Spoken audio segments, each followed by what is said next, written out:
اپنا خدا بنا لیا۔ بنو امیہ نے دین کو سیاسی غلبے کا ذریعہ بنایا، عدل کو طاقت کے تابع کیا، حق کو خاموش کر دیا اور باطل کو مذہبی چادر میں لپیٹ دیا۔ دوسری طرف چلتے ہیں،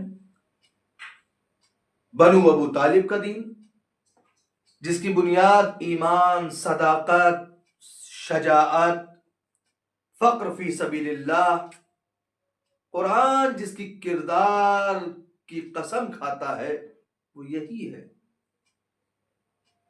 انما یتقبل اللہ من المتقین، قبولیت صرف متقیوں کی۔ یہ دین جس کا تعارف خدا نے اپنے رسولوں کے ذریعے، انبیاء کرام کے ذریعے، مرسلین کے ذریعے، اولو العزم پیغمبروں کے ذریعے سے کرایا۔ یہ دین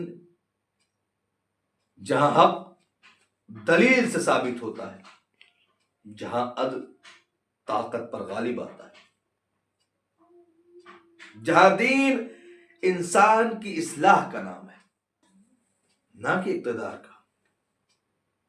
یہ دونوں راستے اسلام کے اندر دو نظریات علامت بن گئے، ایک اقتدار کا مذہب اور دوسرا تقوی کا مذہب۔ آپ کے ذہن میں قرآن کی روشنی سے وہ پردے ہٹائے گی جو صدیوں سے تاریخ نے دھندلا دیے تھے۔ پہلا بنیادی سوال میں آپ کی خدمت میں عرض کرنا چاہتا ہوں، دین کیا ہے؟ اب قرآن کہتا ہے ان الدین عند اللہ الاسلام، سورہ آل عمران میں مشہور و معروف آیہ مبارکہ تھی، ان الدین عند اللہ الاسلام۔ دوسرے موقع ہیں کہ بنو امیہ کے دین میں کتنی چیزیں ایسی ہیں